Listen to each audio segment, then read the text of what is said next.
नमस्कार प्यारे बच्चों। आज हम सभी लोग 10वीं कक्षा के अंतर्गत निर्धारित नागार्जुन द्वारा रचित यह दंतुरित मुस्कान नामक पाठ की सप्रसंग व्याख्या पढ़ेंगे। यह दंतुरित मुस्कान जो कविता है, उस कविता में छोटे बच्चे की मनोहारी मुस्कान देखकर कवि के मन में जो भाव उमड़ते हैं, उन्हें कविता में अनेक बिंबों के माध्यम से कवि ने प्रकट किया है। कवि का मानना है कि इस सुंदरता में ही जीवन का संदेश है। इस सुंदरता की व्याप्ति ऐसी है कि कठोर से कठोर मन भी पिघल जाता है। इस दंतुरित मुस्कान की मोहकता तब और बढ़ जाती है जब उसके साथ नजरों का बाकपन जुड़ जाता है। प्रस्तुत पद्यांश कवि नागार्जुन द्वारा रचित कविता यह दंतुरित मुस्कान से लिया गया है।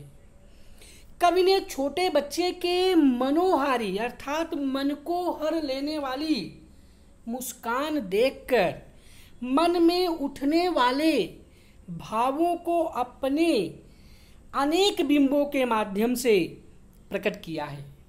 कवि ने सुंदरता में ही जीवन का संदेश दिया है। तो आइए चलते हैं हम लोग पढ़ने यह दंतुरित मुस्कान नामक कविता।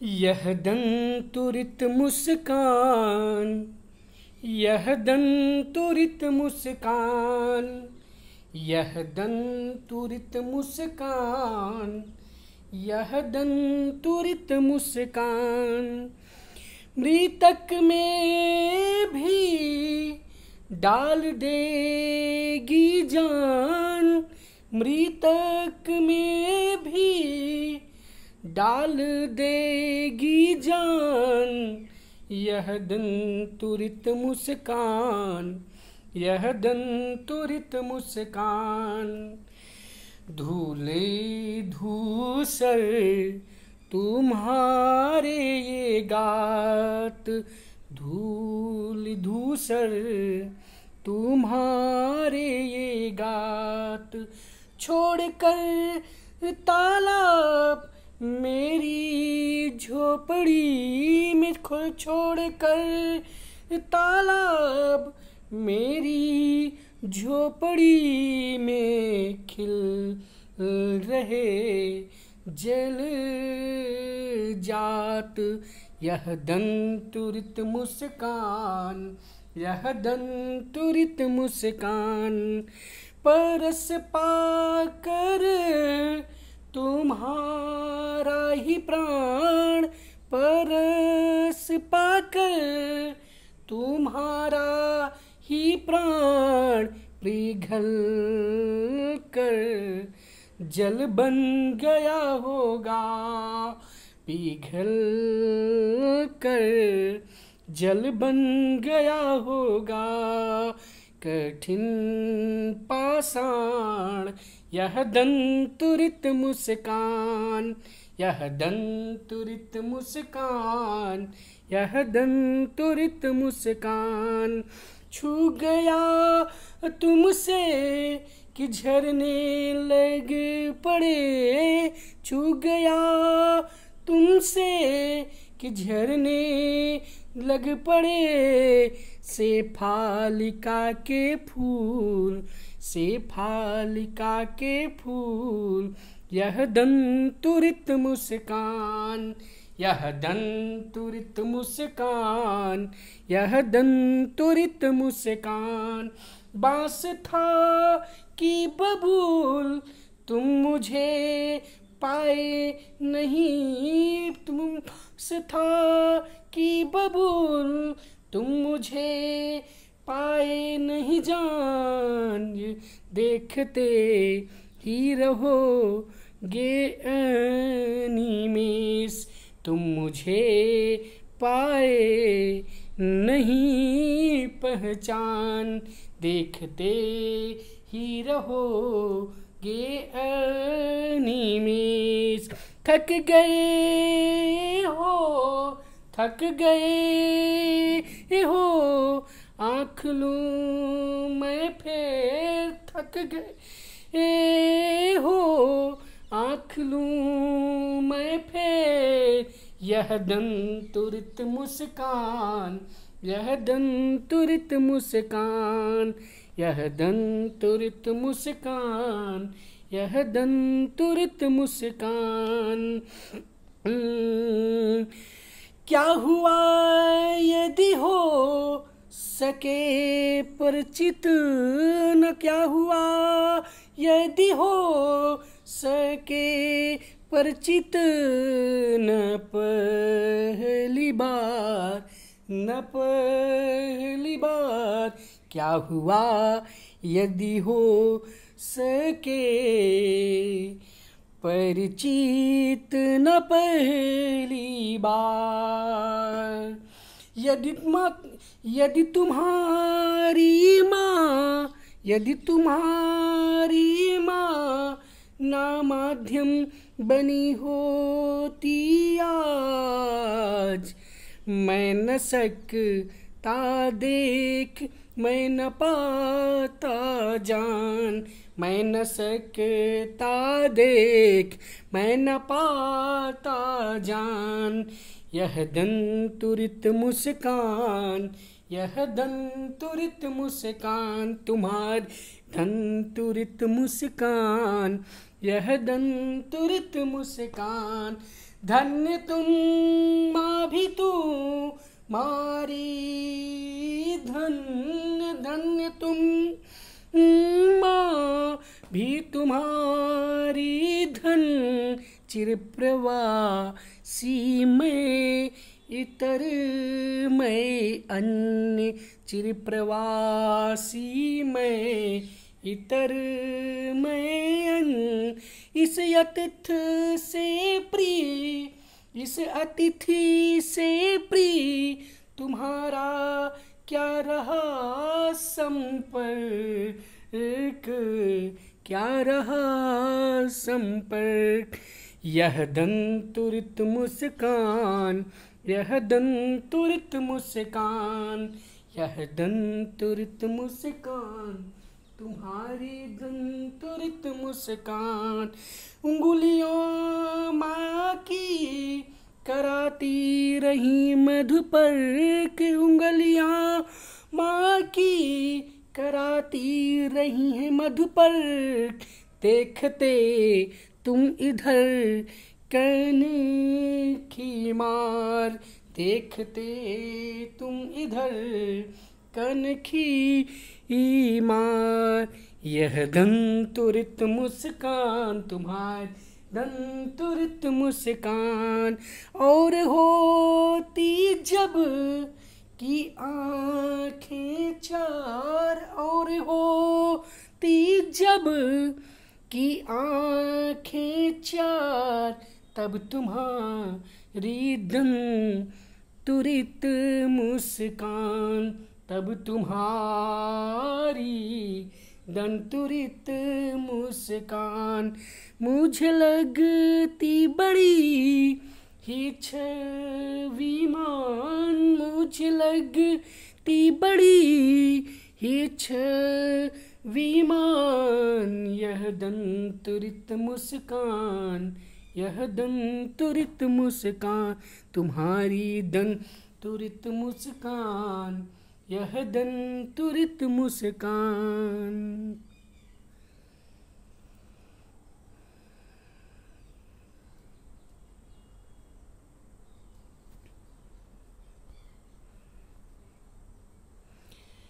यह दंतु 10वीं कक्षा के अंतर्गत निर्धारित नागार्जुन द्वारा रचित यह दंतुरित मुस्कान नामक कविता की सप्रसंग व्याख्या पढ़ेंगे।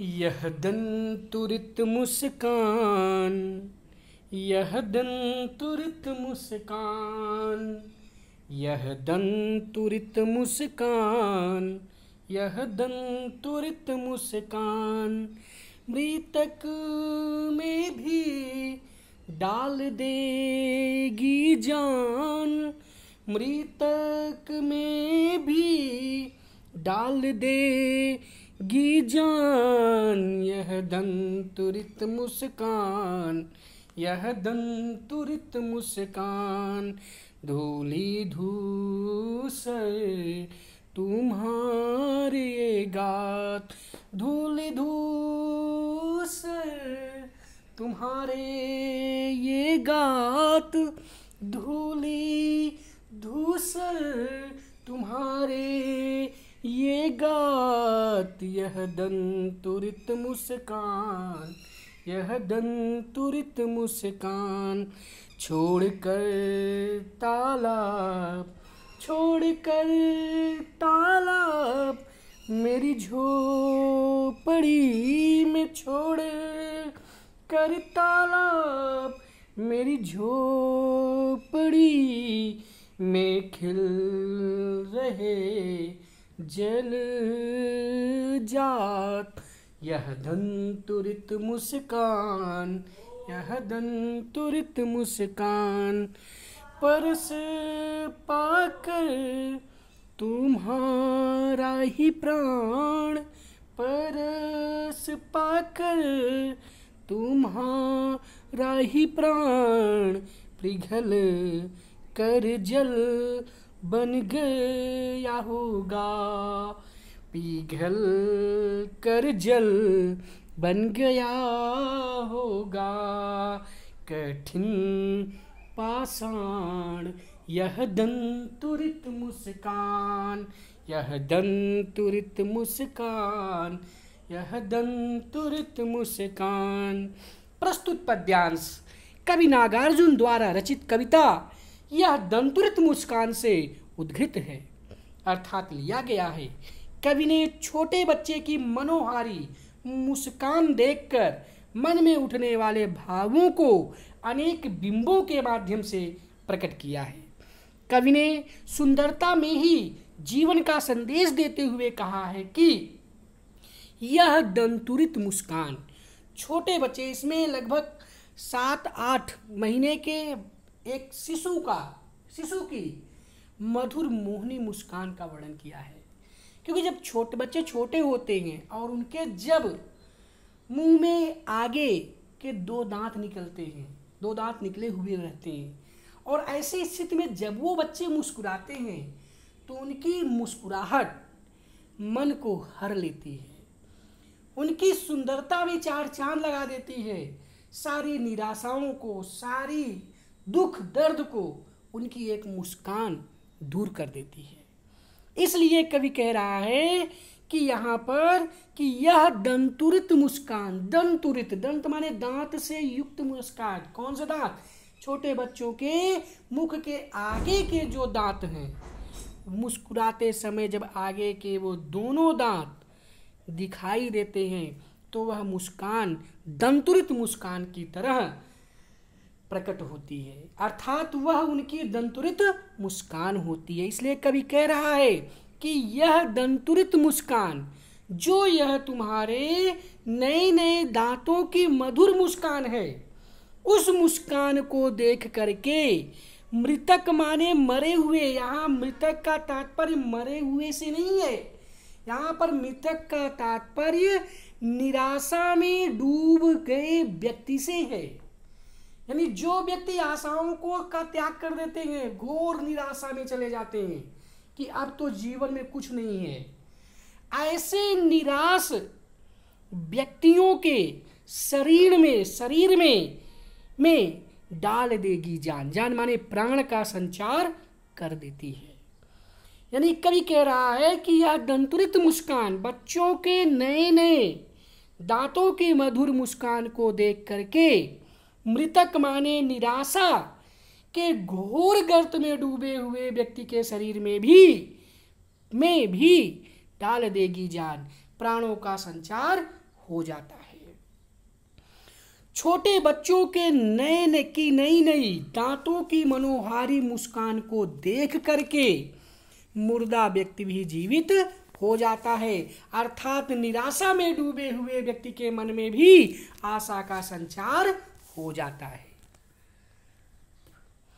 तुम्हारे धूल धूसर तुम्हारे ये गात, गात माने शरीर, धूल धूसर धूल से युक्त, धूल से युक्त अर्थात छोटे छोटे बच्चे अधिकतर घर से बाहर निकल करके मिट्टी में खेलते हैं।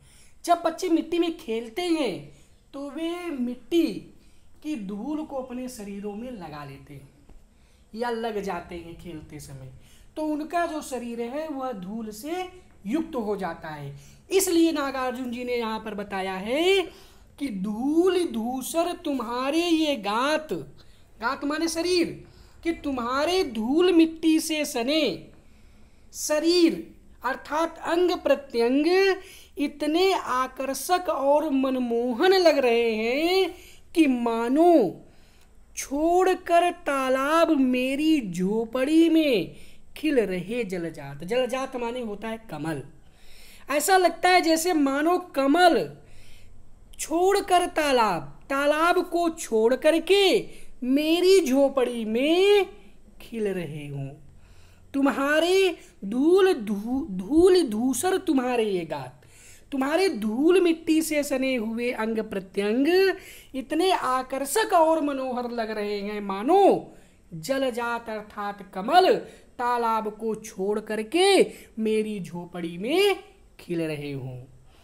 परस पाकर तुम्हारा ही प्राण, यहां परस शब्द का अर्थ है स्पर्श से, स्पर्श से अर्थात परस पाकर तुम्हारा ही प्राण पिघल कर जल बन गया हो कठिन पाषाण। पाषाण माने पत्थर।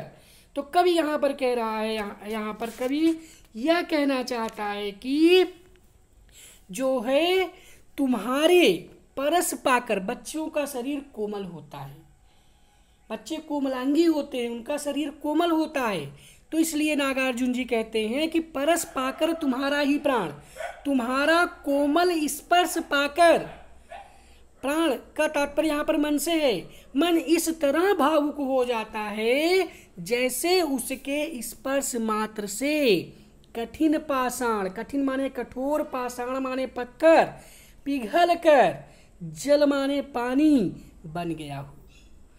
तुम्हारा परस पाकर तुम्हारा ही प्राण, तुम्हारा कोमल स्पर्श पाकर के प्राण माने मन इस तरह से भावुक हो जाता है जैसे उनके स्पर्श मात्र से कठिन पाषाण अर्थात कठिन पत्थर पिघल कर जल बन गया हो, पिघल करके पानी बन गया हो। आइए एक बार पुनः इसका हम लोग व्याख्या एक बार देख लेते हैं। यह दंतुरित मुस्कान, कवि नागार्जुन जी छोटे बच्चे की मनोहारी मुस्कान को देखकर मन में उठने वाले भावों को अनेक बिंबों के माध्यम से प्रकट करते हैं। कि वह कहते हैं कि यह दंतुरित मुस्कान, बच्चों के नए नए दांतों की मधुर मुस्कान को देखकर मृतक में भी डाल देगी जान। मरे हुए व्यक्ति अर्थात निराशा में डूबे हुए व्यक्ति के शरीर में भी आशा का संचार हो जाता है। धूल धूसर तुम्हारे ये गात, कहने का तात्पर्य है कि छोटे बच्चों की नई नई दांतों की मनोहारी मुस्कान को देख करके निराशा में डूबे हुए व्यक्ति के शरीर में आशा का संचार हो जाता है और वह निराशा के गर्त से उबर जाता है। तुम धूल धूसर तुम्हारे ये गात, तुम्हारे धूल मिट्टी से सने हुए अंग प्रत्यंग इतने आकर्षक और मनमोहक लग रहे हैं कि मानो छोड़कर तालाब मेरी झोपड़ी में खिल रहे जलजात। ऐसा लगता है जैसे मानो कमल तालाब को छोड़ करके मेरी झोपड़ी में खिल रहे हों। परस पाकर तुम्हारा ही प्राण, तुम्हारा कोमल स्पर्श पाकर के मन इस तरह भावुक हो जाता है जैसे उनके स्पर्श मात्र से पिघल कर जल बन गया होगा कठिन पाषाण। जैसे उनके स्पर्श मात्र से कठोर पत्थर पिघलकर पानी बन गया होगा।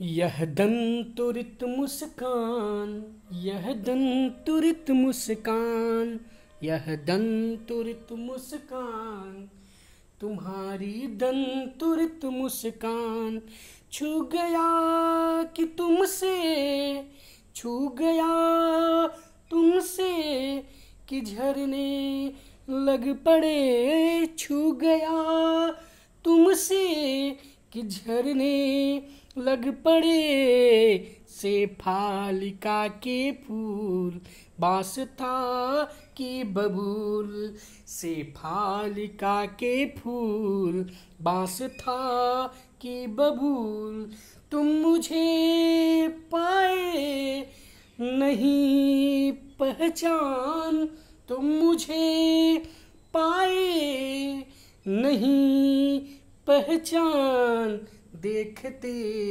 ही रहोगे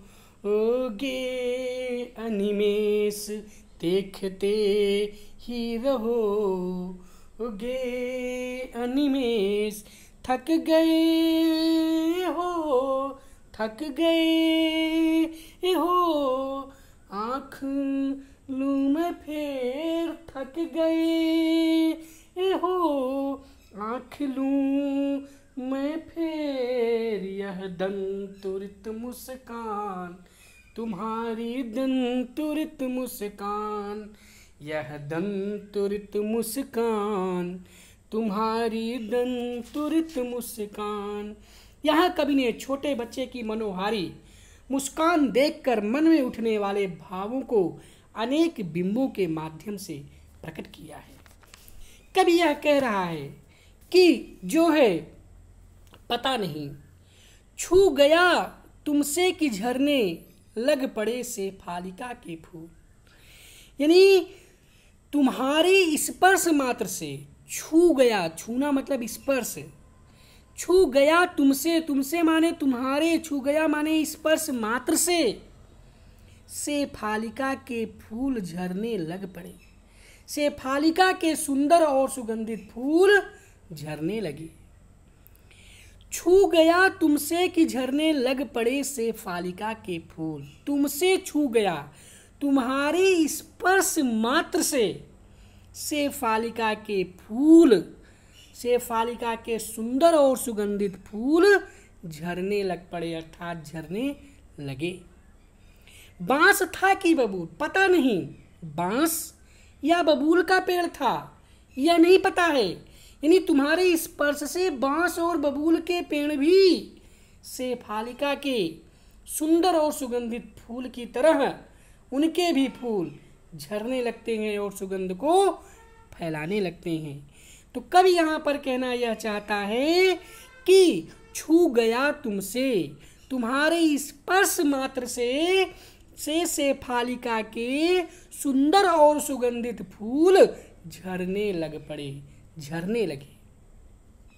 बांस था कि बबूल, यह पता नहीं है कि वह बांस था या बबूल का पेड़ था, लेकिन इतना जरूर पता है कि तुम्हारे स्पर्श से उससे शेफालिका के सुंदर और सुगंधित फूल झरने लगे। तुम मुझे पाए नहीं पहचान, चूंकि कवि जो है वह बहुत दिनों के बाद अपने घर वापस लौटा है, चूंकि कवि परदेश में रहता है और परदेश से जब वह अपने घर जाता है तो वह उस बच्चे के लिए अपरिचित होता है, और अपरिचित होने के कारण कवि स्वयं इस बात का अनुभव करता है कि यह शिशु, यह अर्थात मेरा बेटा या मेरी बेटी मुझे पहचान नहीं पा रही है। इसलिए कवि यहाँ पर कहता है कि तुम मुझे पाए नहीं पहचान, ऐसा लगता है कि जैसे मानो तुम मुझे पहचान नहीं पाए हो, देखते ही रहोगे अनिमेष, अनिमेष मतलब होता है अपलक, अर्थात बिना आंखों की पलकों को गिराए देखते रहना। देखते ही रहोगे अनिमेष, तुम मुझे कब तक यूं अनिमेष माने अपलक गिराए हुए देखते रहोगे? थक गए हो? क्या तुम मुझे देखते देखते थक गए हो? आंख लूं मैं फिर भी तुम मुझे पहचान नहीं पा रहे हो? क्या मैं अपने चेहरे को दूसरी दिशा में घुमा लूं? अर्थात क्या मैं अब आपकी ओर से अपने चेहरे को फेर लूं? इस तरह से कवि यहाँ पर कह रहा है। कवि यह कहना चाहता है कि छू गया तुमसे कि झरने लग पड़े शेफालिका के फूल। तुम्हारे स्पर्श मात्र से शेफालिका के सुंदर और सुगंधित फूल झरने लगे। पता नहीं बांस था कि बबूल, पता नहीं तुम्हारे स्पर्श कि वह बांस था कि बबूल का पेड़ था, लेकिन इतना पता है कि तुम्हारे स्पर्श मात्र से उससे शेफालिका के सुंदर और सुगंधित फूल झरने लगे। तुम्हारे स्पर्श मात्र से मेरे जीवन में सुख और आनंद का संचार हो गया। तुम मुझे पाए नहीं पहचान, तुम मुझे पहचान नहीं पाए, तुम देखते ही रहोगे अनिमेष। तुम मुझे कब तक यूं ही बिना आंखों की पलकों को गिराए देखते रहोगे? क्या तुम मुझे देखते देखते थक गए हो? आंख लूं मैं फिर भी मैं तुम्हें पहचान नहीं पा रहे हो, फिर भी तुम मुझे पहचान नहीं पा रहे हो? क्या मैं अपने चेहरे को दूसरी दिशा में घुमा लूं? अर्थात तुम्हारी तरफ से अपनी जो है आंखों को फेर लूं। यहाँ पर शेफालिका के फूल सुख और आनंद के प्रतीक हैं। धूल धूसर जल जात में उत्प्रेक्षा अलंकार का प्रयोग किया गया है। यहाँ कवि ने नए दांतों के आने पर मुस्कुराते बच्चों का मनोहारी चित्रण किया है। प्रश्न पूछे जाने के कारण प्रश्न शैली है। मुक्त छंद होते हुए भी काव्य में लय और संगीत का गुण विद्यमान है। तत्सम शब्दावली का प्रयोग किया गया है। भाषा सरल, सहज और भावाभिव्यक्ति के अनुकूल है। कवि का कहना है कि छोटे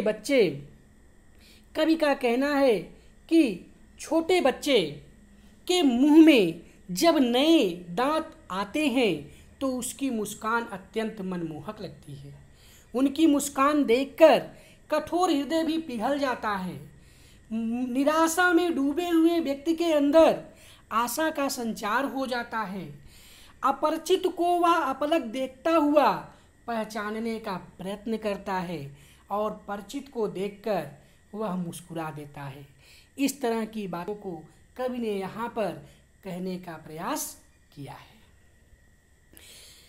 यह दंतुरित मुस्कान, यह दंतुरित मुस्कान, यह दंतुरित मुस्कान, यह दंतुरित मुस्कान, क्या हुआ यदि हो सके परिचित, क्या हुआ यदि हो सके परिचित, ना पहली बार, ना पहली बार, यदि तुम्हारी माँ न माध्यम बनी होती आज, यदि तुम्हारी माँ न माध्यम बनी होती आज, मैं न सकता देख, मैं न पाता जान, मैं न सकता देख, मैं न पाता जान, यह दंतुरित मुस्कान, तुम्हारी दंतुरित मुस्कान, यह दंतुरित मुस्कान, तुम्हारी दंतुरित मुस्कान, क्या हुआ यदि हो सके परिचित, क्या हुआ यदि हो सके परिचित, ना पहली बार, ना पहली बार, यदि तुम्हारी माँ न माध्यम बनी होती आज, मैं न सकता देख, मैं न पाता जान, मैं न सकता देख, मैं न पाता जान। धन्य तुम माँ भी तुम्हारी, धन्य धन्य तुम माँ भी तुम्हारी। धन चिरप्रवासी मैं इतर मैं अन्न, चिरप्रवासी मैं इतर मैं अन्न। इस अतिथि से प्रिय तुम्हारा क्या रहा, इस अतिथि से प्रिय तुम्हारा क्या रहा। संपर्क यह दंतुरित मुस्कान, यह दंतुरित मुस्कान, तुम्हारी दंतुरित मुस्कान, यह दंतुरित मुस्कान, यह दंतुरित मुस्कान। कभी यहाँ पर छोटे बच्चे के मनोहारी मुस्कान देखकर मन में उठने वाले भावों को अनेक बिंबों के माध्यम से प्रकट किया है। कवि ने सुंदरता में ही जीवन का संदेश देते हुए कहा है। क्या कहा है, आइए देखते हैं हम लोग। क्या हुआ यदि हो सके परिचित न पहली बार, परिचित मतलब पहचान। क्या हुआ यदि तुम मुझसे पहली भेंट में पहचान नहीं बना पाए। क्या हुआ यदि हो सके परिचित न पहली बार। कवि नागार्जुन जी कहते हैं कि क्या हुआ यदि तुम मुझे पहली भेंट में पहचान नहीं पाए। यदि तुम्हारी माँ न माध्यम बनी होती आज, यदि आज भी तुम्हारी माँ हमारी बीच न आती, तो न मैं न सकता देख, मैं न पाता जान। तो मैं तुम्हारे नए नए दांतों की मोहक मुस्कान को ना तो देख पाता और ना ही जान पाता। क्या हुआ यदि हो सके परिचित न पहली बार। नागार्जुन जी कहते हैं कि क्या हुआ यदि तुम मुझे पहली भेंट में पहचान नहीं पाए। क्या हुआ यदि तुम मुझे पहली मुलाकात में पहचान नहीं पाए। यदि तुम्हारी माँ न माध्यम बनी होती आज, यदि आज तुम्हारी माँ हमारी बीच ना आती, तो मैं तुम्हारे नए नए दांतों की मोहक मुस्कान को ना देख पाता और ना ही जान पाता। तुम धन्य धन्य तुम,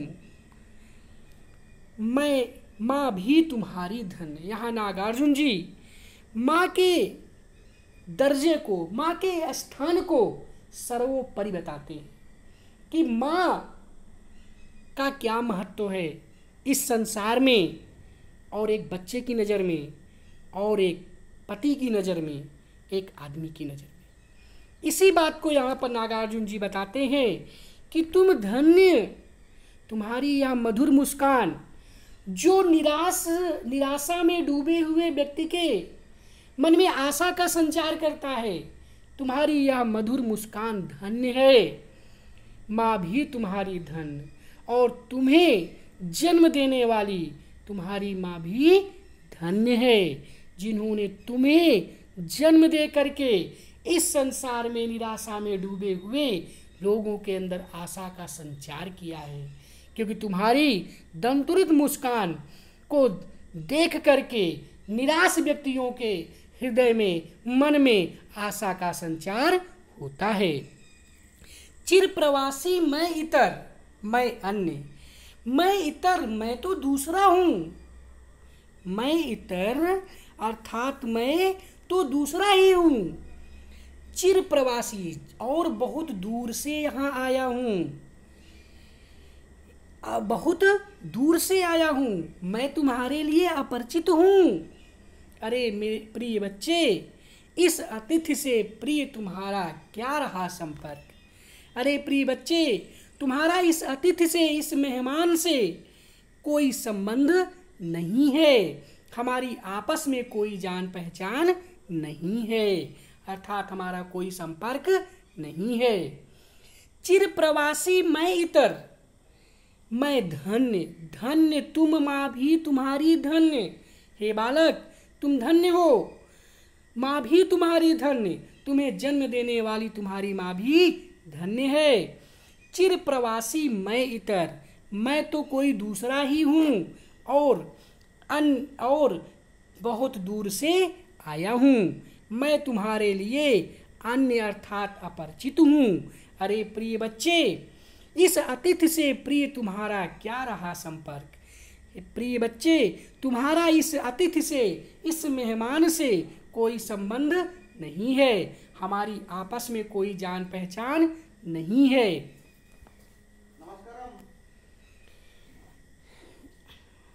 हमारी आपस में कोई जान पहचान नहीं है।